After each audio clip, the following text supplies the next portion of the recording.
This is Officer Dan and your boy Scotty Don't. We came all the way from Albuquerque to Charlotte, North Carolina to ruin a van for Puma and Chinatown Market. They saw the sandal that we made with Tabasco Sweet and they wanted me to build something for them for the NBA All-Star Game.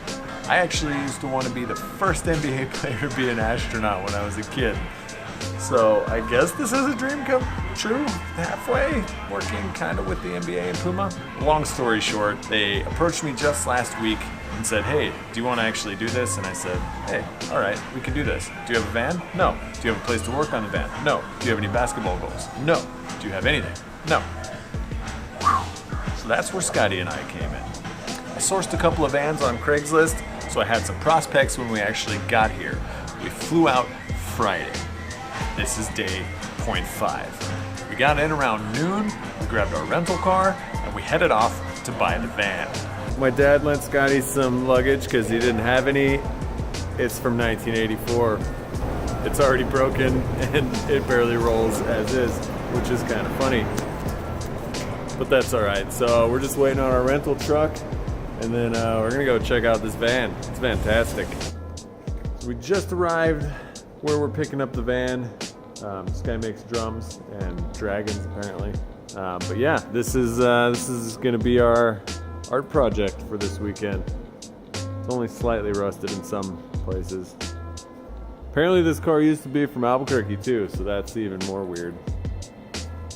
It's got this custom seat belt here. Look at that. Style. It's gonna be great. Soon this thing will be covered and smothered in basketball hoops of all shapes and sizes. The van turned out to be a rusty pile of garbage, but it was gutted and it was already flat black. That saved us almost an entire day worth of not having to paint the car and or taking out the interior. Once we had our wonderful steed in our hands, we went to the hotel, we checked in, we dropped the van off, we took the rental to Home Depot, got a couple of supplies, and we headed over to our wonderful friends at Metro Tech. We didn't have a place to work on the car, and we were literally going to do this in the parking lot of the hotel. Thankfully, I made a couple of phone calls to my buddy Dave, he made some phone calls to some folks, and he got me in touch with Big Rob. Big Rob was a rad dude on the phone and an even radder dude in real life. He introduced me to Aaron, the manager of the shop here at Metro Tech. They let us use their entire facility basically all weekend, and I cannot thank them enough for this because we could not have done it without them. It has a paint booth, it has plenty of floor space, they have tools, they have stands, they have everything that we needed to make this easier instead of doing it in a parking lot. Not to mention the fact that I would have probably lost half my brain cells and I only have half to begin with. Alright, anyway, continuing with day 0.5, we head over to Metro Tech, we drop the van off, we don't want to impede any or make him stay late or anything, we head back to the hotel, we get some sleep. 3:29 in the morning and finally fell asleep. And the goddamn fire alarm's going off. Sick.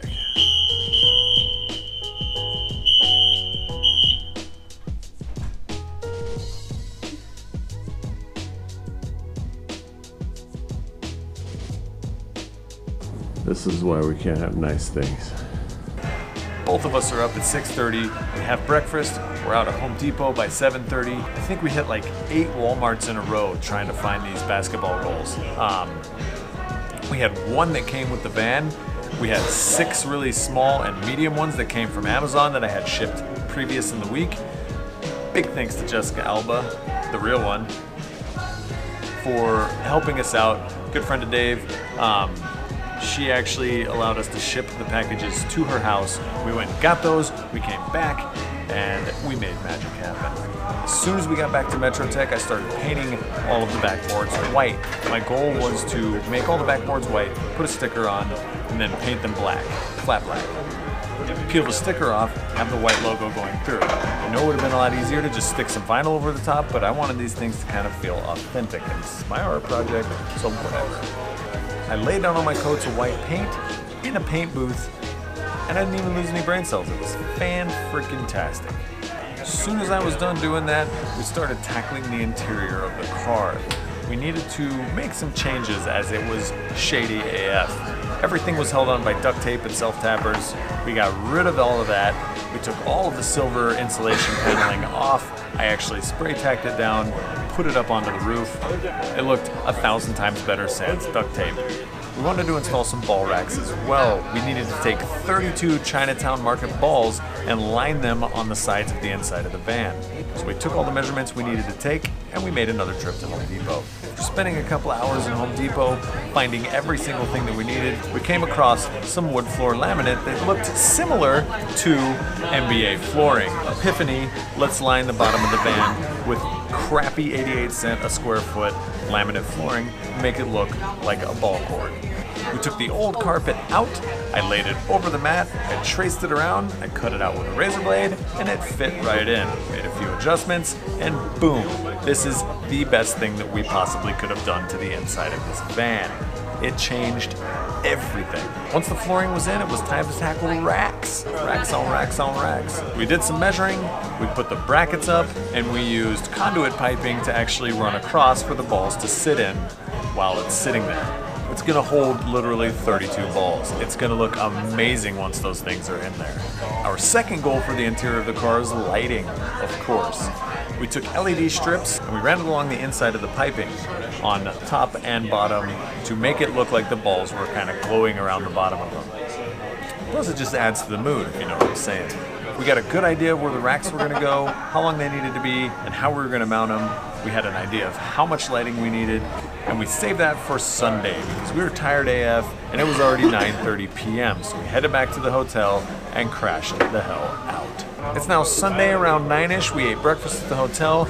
We had a few more errands to run. We went by one more Walmart to pick up some more backboards, and we headed back to MetroTech. We had to wait until 11 o'clock in the morning because that would have been 24 hours for the white paint to cure so that it didn't peel it up with the stickers and ruin my entire project. Scotty started tackling the inside of the car. We got the racks installed, and he went straight into wiring all of the lighting up. I suck at wiring, and I would have lit the whole thing on fire, so thanks, Scotty, for tackling that. You're a saint. While Scotty was getting all the wiring dialed, I did some tests on some of the backboards. I put one of the big stickers on, and it did exactly what I didn't want it to do, and it peeled all of the white paint off. Luckily, that wasn't something that was going to go on the car, and it was a backboard for something completely separate. It's kind of one of those two-player basketball games where you shoot and whoever makes the most baskets wins. Anyway, that test really freaked me out, and I was scared that I was going to have to start all over, and we were quickly running out of time as we only had three and a half days to make this project happen. I let them dry for a little bit longer, and I cut a piece of test vinyl out and stuck it on, spray painted some black over it, let it dry just a little bit, peeled it off, and it seemed to work. It just seemed that laminate covering that I couldn't exactly sand very well just peeled right off, and the paint couldn't stick to it. On the plastic backboards, however, it did work. Thank the Lord. So I stuck all the vinyl down to the backboards, painted them all black, and realized quickly that I was going to A, run out of paint, and B, my fingers were hurting from holding the spray paint cans. I needed a better way to do this. So I took a quick trip to Home Depot to get some other supplies we needed, like zip ties and batteries and crap as well. And I got a paint roller and some flat black paint. This exponentially expedited the process. Once I had all the paint rolled on, I would carefully peel up the vinyl, revealing the Puma logos everywhere on the backboards, and they look absolutely like what I had pictured in my head when I designed this thing. I'm super stoked on the way these are coming out, and because of the roller, it takes way less time and it costs way less money than buying paint can after paint can after paint can and failing miserably. Luckily, I'm in a paint booth and it's sucking all the fumes away, and I feel fantastic. So I get all the backboards dialed in. It takes a really long time to get the vinyl off because the paint reacted with the vinyl and made it very easy to break. So it was really difficult to pull up the vinyl off the backboards. Anyway, fast forward, got all those done. We're gonna let them dry for a little bit, and I'm gonna go help Scotty with some more of the interior stuff. So Scotty's got all the wiring done. The lights look absolutely amazing with the wood floor on the bottom. I cannot believe how good the inside of this thing is starting to look. We paint all the racks black to make them match the kind of Mad Max theme that we're going for. I head back over to the backboards to make sure everything's good to go. I start weathering the hoops and the nets because they can't look brand new if everything else looks like it's been dragged through the dirt for 300 years. Scotty starts in the driver's compartment wiring in some crazy red LED lights. I jump into the bottom and start running neon underglow underneath. As I'm doing that, I'm pulling a zip tie. The zip tie breaks and I actually elbowed the frame rail. The frame rail broke because it was so freaking rusty under there. Like a huge chunk like this big just broke off from my elbow, and I'm sitting under this van like, this thing is gonna crush me. I'm gonna die today because of a rusty, crappy van in North Carolina. Luckily it didn't do that, and I got all the neon underglow installed, tossed the wires up to Scotty, who then wired them in phenomenally. The interior is now basically done. It looks freaking sick. It's now like 10 p.m. and we haven't even started mounting these things to the outside of the van. We have no idea how they're gonna go, and we just start hacking stuff, cutting, drilling holes, going nuts. We got the old backboard that came with the van, and it had this crazy Y bracket in the back. We ended up having to cut the spare tire mount off with a Sawzall and actually got it to fit sideways. But the problem was is you couldn't open or close the doors with the backboard on there. So I had to slice the backboard and make it so that you could actually open the doors, you know, because that's a big part of the presentation is having the doors open. Anyway, we got that thing to fit. It looks like a goddamn shield. I love it. On the other side, I use my expertise in repairing bodywork on my drift car by Xing a bunch of zip ties on and holding that backboard to the ladder. Kind of makes the ladder useless. It doesn't matter. It looks rad. So, whatever. We go about fitting all of the rest of the backboards on. We make some kind of wings that go off the top. We make an actual wing on the roof. We mount another one that goes along the bottom wheel wells to kind of look like an old car that has those wheel well covers. Anyway, I don't even know. What Insight, whatever. Anyway, looks rad. Looks like body armor. We put the rest of them on all over the place. Scotty goes up front and installs the play school style little kids basketball goal to the front of the car as a cattle guard onto the light bar. So when you shine the light bar, it totally does the outline. Oh my god, it just looks so freaking sick. Love this thing. While he's doing that, I open the two side doors and I mount two basketball hoops right on top of each other, make some slices into the top, and actually it slides down so you can still open the door if you get trapped inside for some reason. I don't know why I thought about that. Self-tappered the other one in and then moved to the other door, self-tappered that one in, and there's now 3 hoops right here. If you can make it into all 3 of those, you would be the man now, dog. We assemble all the backboards off of the car so that they're ready for tomorrow morning. It's now 3:30 in the morning and we are tired as hell. We have been here for way too long and we decided to head back to the hotel and call it a night. We made a ton of progress and it's basically done at this point. Day 3 has provided us with some lovely rainy weather.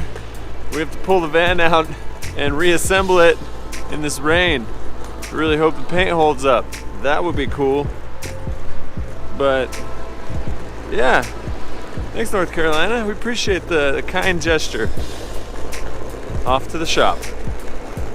The guys are there working now, so we're totally in their hair and feeling horrible about ourselves for doing so. Luckily, the night before we had cleaned up, swept, took all the trash, piled it into one area, organized all of our tools, and made it our footprint as small as possible. Sorry guys for being there while you were working. We quickly threw everything on the car as a final. I took some sick snaps. But the problem is that when we tried to back the van out, it wouldn't fit. This thing is 11 foot 8 inches wide with the basketball hoops right by the wheels. The legal limit is 12 feet driving on a public road in North Carolina, so they are right under the limit for driving legally. Whew. Anyway, we couldn't fit out the garage door, so we literally had to take everything back off the car, drive it down the ramp, bring everything outside, to which it was raining now, so thank you Mother Nature for that. Appreciate it.